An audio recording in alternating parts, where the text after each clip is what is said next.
Welcome in. आज हम start कर रहे हैं CBR test series based on AASHTO T 193 standard method of test for California bearing ratio CBR. ये test pavement subgrade, sub base और base course material की strength evaluation के लिए यूज होता है, स्पेशली कोहेसिव सॉइल जिनका पार्टिकल साइज 19 mm से छोटा हो। अगर मटेरियल में बड़े पार्टिकल प्रेजेंट हो तो टेस्ट से पहले उनका ग्रेडेशन मॉडिफाई करके इंश्योर किया जाता है कि सैंपल 19 mm शिप से पास करे। सीबीआर रिजल्ट कोर्स मटेरियल्स के लिए थोड़ा वेरिएबल हो सकते हैं, इसलिए रिलायबल रिजल्ट के लिए मल्टीपल ट्रायल्स करना जरूरी है। ये टेस्ट जनरली परफॉर्म होता है ऑप्टिमम मॉइस्चर कंटेंट पर और सैंपल को सोक्ड कंडीशन में टेस्ट किया जाता है ताकि वर्थ कंडीशन में उनकी बियरिंग कैपेसिटी मिल सके। तो ये था quick overview of CBR test scope and application. अगले एपिसोड में हम समझेंगे इसका ऑपरेटर्स और specimen preparation in detail. Standard method of test for the California bearing ratio AASHTO designation T19399 2003। Scope These test methods cover the determination of the California bearing ratio of payment, subgrade, subbase and base course materials from laboratory compacted specimen. The test method is primarily extended for but no limited to evaluating the strength of cohesive materials having maximum particle size less than 19 mm. मतलब यह para कहता है कि यह परीक्षण विधि California bearing ratio को निर्धारित करने के लिए है, जो कि पेमेंट सबग्रेड, सब बेस और बेस कोर्स मटेरियल पर लागू होती है जिन्हें लेबोरेटरी में कॉम्पैक्ट किया गया हो। यह टेस्ट मुख्य रूप से कोहेसिव मटेरियल की स्ट्रेंथ जानने के लिए प्रयोग की जाती है जिनके कणों का मैक्सिमम साइज 19 mm से कम हो। नेक्स्ट पैराग्राफ क्या कहता है? When materials having maximum particle size greater than 19 mm are to be tested, this test method provides for modifying the gradation of the material so that the material used for test all passes the 19 mm sieve, while the total gravel 4.75 mm to 75 mm fraction remains the same। मतलब कहता है जब किसी material में maximum particle size 19 mm से अधिक हो तो इस टेस्ट मेथड के अनुसार ग्रेडेशन को इस प्रकार मॉडिफाइड किया जाता है कि टेस्ट के लिए लाया गया सैंपल पूरी तरीके से 19 mm शिप से पास हो जाए, जबकि 4.75 mm से 75 mm के बीच के कणों का प्रतिशत समान रखा जाए। While traditionally this method of specimen preparation has been used to avoid the error inherent in testing materials containing large particles in the CBR test apparatus. The modified material may have significantly different strength properties than the original material. However, a large experience base has developed using this test method for materials for while the gradation has been modified and satisfactory design method are in use based on the result of test using this procedure। मतलब आमतौर पर यह तरीका इसलिए अपनाया जाता है ताकि सीबीआर टेस्ट ऑपरेटर्स में बड़े पार्टिकल से होने वाली एरर से बचा जा सके। हालांकि इस तरह मॉडिफाइड मटेरियल की स्ट्रेंथ ओरिजिनल मटेरियल से कुछ अलग हो सकती है, लेकिन इस प्रोसीजर पर आधारित पर्याप्त अनुभव और सेटिस्फैक्ट्री डिजाइन मेथड उपलब्ध हैं जो इस प्रकार की टेस्टिंग के रिजल्ट पर आधारित है। नेक्स्ट पैरा क्या कहता है? Past practice has shown that CBR result for those material having substantial percentage of particles written on the 4.7 mm sieve are more variable than for finer material. Consequently, more trials may be required for these materials to establish a reliable CBR। मतलब पिछले अनुभवों से पाया गया है कि जिन materials में काफ़ी मात्रा में पार्टिकल 4.7 mm शिप पर रुक जाते हैं उन पर प्राप्त CBR रिजल्ट ज़्यादा वेरिएशन दिखाते हैं कंपैरिजन में फाइन मटेरियल्स के। इसलिए ऐसे मटेरियल्स के लिए रिलायबल CBR वैल्यू पाने हेतु अधिक बार परीक्षण ट्रायल्स करने की आवश्यकता पड़ सकती है।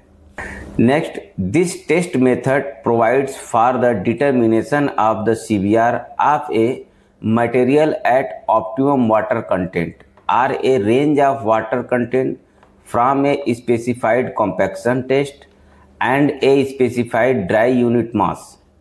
The dry unit mass is usually given as a percentage of maximum dry unit mass from the compaction test of T99 or T180। मतलब कहता है कि यह टेस्ट मेथड किसी मटेरियल का CBR निकालने के लिए प्रयोग की जाती है जब उसे ऑप्टिमम वाटर कंटेंट या किसी specified range of water content पर कॉम्पैक्ट किया गया हो और उसका ड्राई यूनिट मास निर्धारित हो। आमतौर पर यह ड्राई यूनिट मास T19 या T180 कॉम्पैक्शन टेस्ट से प्राप्त मैक्सिमम ड्राई यूनिट मास के प्रतिशत के रूप में दी जाती है। The agency requesting the test shall specify the water content और range of water content and the dry unit mass for which the CBR is desired। मतलब जो एजेंसी यह CBR टेस्ट करवा रही है उसे यह बताना होगा कि किस वाटर कंटेंट या रेंज या वाटर कंटेंट और किस ड्राई यूनिट मास पर CBR वैल्यू चाहिए। नेक्स्ट कहता है कि unless specified otherwise by the requesting agency और unless it has been shown to have no effect on test result for the material being tested, all specimens shall be soaked prior to penetration। मतलब यदि requesting agency द्वारा अलग से निर्देश न दिए गए हों या यह सिद्ध न किया गया हो कि सोकिंग से टेस्ट रिजल्ट पर कोई प्रभाव नहीं पड़ता तो सभी स्पेसिमेन को पेनिट्रेशन टेस्ट से पहले सोकिंग किया जाएगा। The value tested in IS unit are to be regarded as the standard। मतलब इस टेस्ट में दी गई सभी वैल्यूज IS यूनिट में मानी जाएंगी और इन्हें ही स्टैंडर्ड वैल्यू माना जाएगा।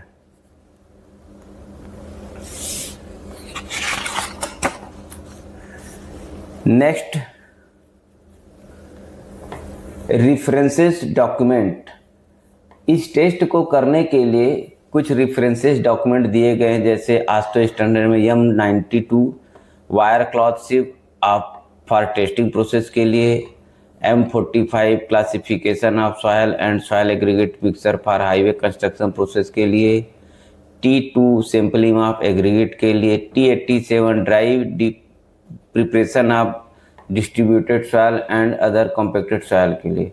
तो दोस्तों इस तरीके से इसने रेफरेंसेस डॉक्यूमेंट दे रखे हैं। अब हम चलते हैं क्लास 3 पे। क्लास 3 सिग्निफिकेंस एंड यूज, मतलब इसका महत्व और उपयोग के बारे में। This test method is use to evaluate the potential strength of subgrade, subbase and base course materials including recycled material for use in road and airfield payment। The CBR value obtained in this test forms an integral part of several flexible payment design method। मतलब यह test method subgrade, subbase और base course material जिसमें recycled material भी शामिल है कि potential strength का मूल्यांकन करने के लिए प्रयोग की जाती है जो रोड और एयरफील्ड पेमेंट में उपयोग होती है। इस टेस्ट से प्राप्त CBR वैल्यू कई प्रकार के फ्लेक्सिबल पेमेंट डिजाइन मेथड का एक महत्वपूर्ण हिस्सा होती है। Class 3.2 for application where the effect of compaction water content on CBR is small, such as cohesion-less coarse grained materials, or where an allowance is made for the effect of differing compaction water content in the design procedure, the CBR may be determined at the optimum water content of a specified compaction effort. The dry unit mass is specified in normally the minimum percentage compaction allowed by using the agency field compaction specification. मतलब ये कहता है कि ऐसे मामलों में जहां compaction water content का CBR वैल्यू पर बहुत कम प्रभाव पड़ता है, जैसे कोहेजन लेस या कोर्स ग्रेन्ड मटेरियल में, या जहां डिजाइन प्रोसीजर में अलग अलग वाटर कंटेंट के प्रभाव के लिए अलाउंस दिया गया है, वहां CBR टेस्ट को ऑप्टिमम वाटर कंटेंट पर किया जा सकता है। इसमें जो ड्राई यूनिट मास निर्धारित की जाती है वह सामान्यतः एजेंसी की फील्ड कॉम्पैक्शन स्पेसिफिकेशन के अनुसार मिनिमम परसेंट कॉम्पैक्शन के बराबर होती है। For applications where the effect of compaction water content on CBR is unknown और where it is desired to account for its effect, the CBR is determined for a range of water content, usually the range of water content permitted for field compaction by using the agency field compaction specification। मतलब जहां compaction water content का CBR value पर प्रभाव अज्ञात हो या जहां उस प्रभाव को समझना आवश्यक हो, वहां CBR टेस्ट को रेंज ऑफ वाटर कंटेंट पर किया जाता है।